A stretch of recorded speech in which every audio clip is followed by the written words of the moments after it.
You know, our show is always about what one person can do to impact thousands or millions of people. And tonight we're going to talk about one of the biggest phenomenons that happened in the history of the sporting world. Yes, tonight we're going to talk about the amazingly controversial Tim Tebow on the Power of One.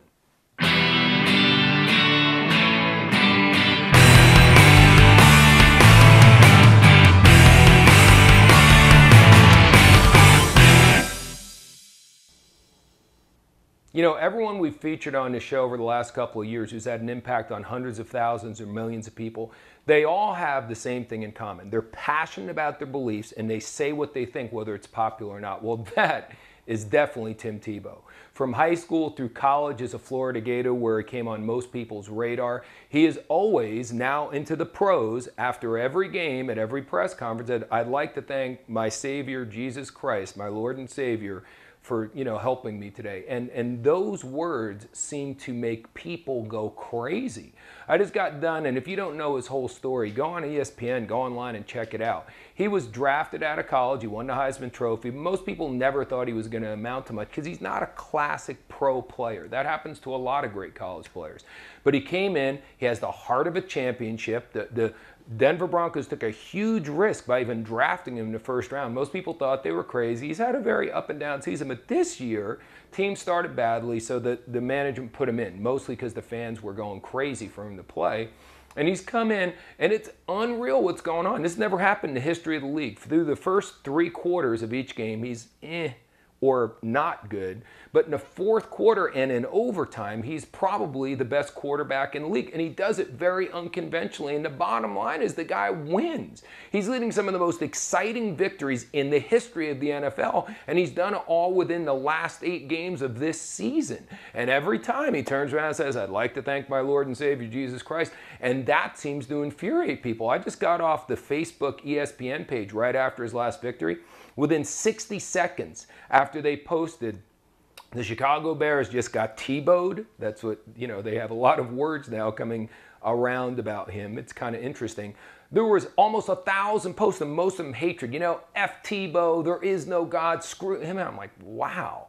I mean, I just have never seen anyone impact people and stir things up so much. What's going on, in my opinion, with him right now is nothing compared to what his legacy is going to be, because this guy is a worker. He's got the heart of a champion, and if you don't believe in God, that's your prerogative. But if you're going to think he's a terrible player and speak it, and you know, I just think it's going to come back to haunt you, because the guy is obviously a winner in a lot of different ways, and he's impacting today.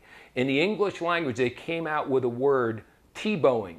I mean, you know, once again, we can put the guy down all you want, say he's not perfect, point out his flaws. When's the last time they changed the word in the English language for you if you're a hater? Tebowing.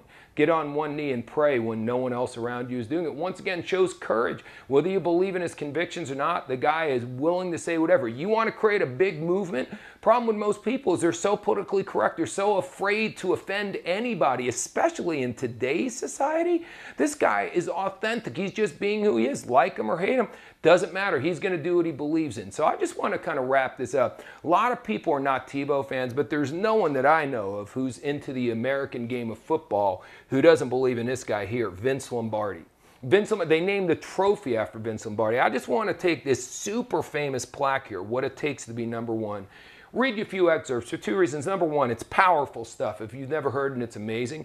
But as I'm reading it, tell me this doesn't remind you of Tim Tebow. I mean, I don't know who Vince Lombardi was talking about here, but tell me that this doesn't line up. Winning is not a sometimes thing, it's an all the times thing. You don't win once in a while. You don't do the right thing once in a while. You do it all the time, because winning is a habit, and unfortunately, so is losing. Every time a football player goes out on the field, he's got to play from the ground up, from the soles of his feet right through his head. Every inch of him has to play. See, some guys play with their heads, and that's okay. You've got to be smart to be #1 in any business, but more importantly, you've got to play with your heart, with every fiber of your body. Is this not starting to sound a lot like Tim Tebow? If you're lucky enough to find a guy like that, you're not going to come off the field very often in second place. I'll skip down. In truth, I've never known a man worth his salt who in the long run, deep down in his heart, didn't appreciate the grind and the discipline. There's something good in all of men that really yearns for discipline and the harsh reality of head-to-head combat. I don't say that because I believe in the brute nature of man or that he must be brutal to compete. I believe in God, ironically, and I believe in human decency. But I firmly believe that any man's finest hour and his greatest fulfillment and all that he holds dear is the moment when he has worked with his heart and put it all out on the line and lies exhausted on the field of battle, victorious. That is definitely what Tim Tebow has been doing for the last 8 weeks, and actually what he's been doing for his whole life. It's just magnified now. And I'm just sharing this with you guys. There's a lot of great athletes, and there's a lot of people in the NFL who have more physical skill than this guy, but this guy is playing with his heart, and they are changing and putting words in the English language because of him. I'm just trying to make a point. Love Tebow, hate Tebow, that's your decision. I happen to love the guy. I've never been a big fan, but now here's what I see. I see a man who's affecting millions of other people because he's being himself. He's authentic. Today, so many people are so afraid to say what they really believe because it might offend someone. This guy's just laying it all out there. You want to affect millions of people in your business or whatever you're doing? Be authentic. It may not be popular. If you want to really make a shift, most times you got to go against the status quo and really make it a reality. And this is just a classic example because, as I said, Vince Lombardi, everyone reveres him in this sport, and these are his words, and I can't think of anyone who exemplifies these better than Tim Tebow. He really is a remarkable guy. Where his career is going to go, I don't know, but I'll tell you what, even though he isn't a great quarterback yet, his work ethic, his heart, the way he plays with his whole body, every fiber of his being, I think he's going to end up being one of the most popular players in the history of the NFL. I really do, and I think he's going to bring a lot of awareness to what's important to him, to the NFL, and to his spiritual beliefs. And some people don't like that, but he's doing what he's doing. It's playing within the rules, and he's definitely having an impact. He's doing what he wants to do. You become that passionate about what you want to do, and the power of one person's belief, you can go out and impact millions, just like this young man is doing. I just thought he was one of the most amazing examples, and it's right in front of our face. It's all over the media, and I don't think it's going away anytime soon. This man is truly having an impact on millions, and that's what we have for your show tonight on The Power of One. We'll see you next time.